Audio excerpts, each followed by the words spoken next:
ನಾಡಿನ ಸಮಸ್ತ ಜನತೆಗೆ 78ನೇ ಸ್ವಾತಂತ್ರ್ಯ ದಿನಾಚರಣೆಯ ಅಂಗವಾಗಿ ಹಾರ್ದಿಕ ಶುಭಾಶಯಗಳು. ನಮಗೆ ದೊರಕಿರುವ ಸ್ವಾತಂತ್ರ್ಯ ಕೇವಲ ಬಳುವಳಿಯಲ್ಲ, ದಿಟ್ಟ ಹೋರಾಟ ಹಾಗೂ ಕ್ರಾಂತಿಕಾರಿ ಹೋರಾಟದ ಫಲ. ಸಮೃದ್ಧ, ಸಶಕ್ತ ರಾಷ್ಟ್ರ ನಿರ್ಮಾಣದ ನಿಟ್ಟಿನಲ್ಲಿ ನಮ್ಮ ಕರ್ತವ್ಯಗಳನ್ನು ಜವಾಬ್ದಾರಿಯುತವಾಗಿ ನಿರ್ವಹಿಸೋಣ ಎಂದು ಕಿಟೆಲ್ ಕಾಲೇಜಿನ ಕಿಟೆಲ್ ವಿಜ್ಞಾನ ಮಹಾವಿದ್ಯಾಲಯದ ಪ್ರಾಚಾರ್ಯರು ಡಾಕ್ಟರ್ ಆರ್. ಕ್ರಿಸ್ಟೋಫರ್ ಅವರು ನಾಡಿನ ಸಮಸ್ತ ಜನತೆಗೆ 78ನೇ ಸ್ವಾತಂತ್ರ್ಯದ ಆರ್ಥಿಕ ಶುಭಾಶಯಗಳು ಕೋರಿದ್ದಾರೆ.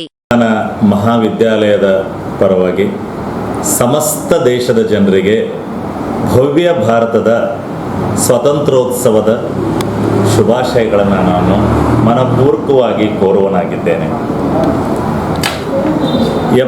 ಸುಮಾರು 77 ವರ್ಷಗಳಿಂದ ನಮ್ಮ ಭಾರತ ಎಲ್ಲ ಸಮಸ್ಯೆಗಳನ್ನು ದಾಟಿ ನಾವು ಎಷ್ಟು ಹಿಂದುಳಿದಿದ್ದೇವೋ ಅಷ್ಟು ನಾವು ಪ್ರಯತ್ನ ಪಟ್ಟು ಸಾಕಷ್ಟು ನಾವು ಸಾಧನೆಗಳನ್ನು ಮಾಡಿ ಈಗ ವಿಶ್ವದ ಮುಂಚೂಣಿ ರಾಷ್ಟ್ರಗಳಲ್ಲಿ ನಾವು ಪ್ರಥಮರು ಎಂಬ ದಾಪುಗಾಲುಗಳನ್ನು ಹಾಕಿರುವುದು ನಮ್ಮೆಲ್ಲರ ಹೆಮ್ಮೆ ವಿಷಯವಾಗಿದೆ. ಹೌದು ಪ್ರಿಯರೇ, ಪ್ರತಿಯೊಂದೊಂದು ಸರ್ಕಾರಗಳು ದೇಶದ ಅಭಿವೃದ್ಧಿಗೆ ಸಾಕಷ್ಟು ತಮ್ಮ ಪ್ರಯತ್ನವನ್ನು ಮಾಡಿದ್ದಾರೆ. ಹೀಗಾಗಿ ನಮ್ಮ ಹಿಂದಿನದನ್ನು ನಾವು ತಿರುಗಿ ನೋಡಿದಾಗ ನಮ್ಮ ಜೀವನದ ಶೈಲಿ ತುಂಬ ಬದಲಾಗಿದೆ. ಆದಾಗ್ಯೂ ಇನ್ನೂ ಹೆಚ್ಚೆಚ್ಚು ಕೆಲವು ವಿಷಯಗಳಲ್ಲಿ ನಾವು ಸ್ವತಂತ್ರರಾಗಬೇಕಾಗಿದೆ. ಬಡವರು ಬಡತನದಿಂದ ಸ್ವತಂತ್ರರಾಗಬೇಕಾಗಿದೆ. ಹೆಣ್ಣು ಮಕ್ಕಳು ತಮ್ಮ ಆ ಒಂದು ಬಲಹೀನತೆಯಿಂದ ಸ್ವತಂತ್ರರಾಗಬೇಕಾಗಿದೆ. ಯುವಕರು ಅವರಿಗೆ ಕೆಲಸ ಸಿಗದೆ ತೊಂದರೆಗಳು ಏನು ಅನುಭವಿಸ್ತಾ ಇದ್ದಾರೆ ಅದರಿಂದ ನಾವು ಸ್ವತಂತ್ರರಾಗಬೇಕಾಗಿದೆ.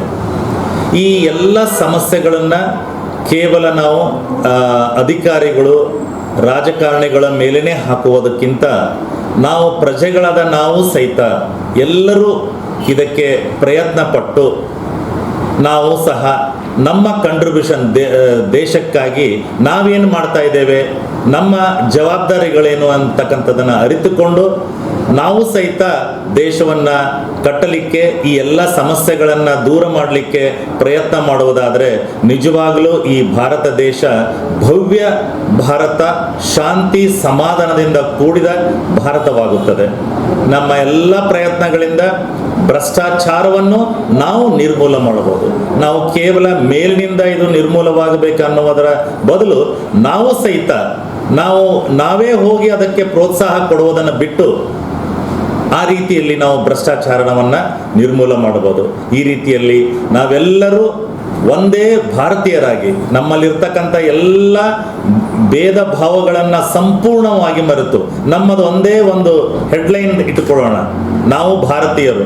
ಅದನ್ನು ಇಟ್ಟುಕೊಂಡು ಭಾರತಕ್ಕಾಗಿ ನಾವೆಲ್ಲರೂ ಒಮ್ಮನಸ್ಸಿನಿಂದ ದುಡಿಯೋದಾದರೆ ಖಂಡಿತವಾಗಲೂ ಭಾರತ ದೇಶ ವಿಶ್ವದ ಒಂದು ಬಲಿಷ್ಠ ರಾಷ್ಟ್ರವಾಗುತ್ತೆ ಮತ್ತು ಶಾಂತಿ ಸಮಾಧಾನ ಸಾರುವಲ್ಲಿ ಇದು ಮುಂಚೂಣಿಯಲ್ಲಿ ಇದ್ದುಕೊಂಡು ಎಲ್ಲರಿಗೆ ಅಡ್ವೈಸ್ ಮಾಡುವಷ್ಟು ಇದು ಬೆಳೆಯುತ್ತದೆ ಎಂಬತಕ್ಕಂಥ ನನ್ನ ಆಶೆ ಇದೆ. ಈ ರೀತಿಯಲ್ಲಿ ನಾವೆಲ್ಲರೂ ಸಾಗೋಣ. ದೇವರು ನಮ್ಮನ್ನು ಆ ರೀತಿಯಲ್ಲಿ ನಡೆಸಲಿ. ಹಾಗೆ ಮುಂದೆ ಎಲ್ಲ ಅಭಿವೃದ್ಧಿ ಕಾರ್ಯಗಳು ಈ ದೇಶದಲ್ಲಿ ಆಗಲಿ, ನಮ್ಮ ಎಲ್ಲ ಸಮಸ್ಯೆಗಳು ತೀರಲಿ ಎಂದು ನಾನು ಆಶಿಸುತ್ತಾ ನನ್ನ ಮಾತನ್ನು ಮುಗಿಸ್ತಾ ಇದ್ದೇನೆ. ನಮಸ್ಕಾರ.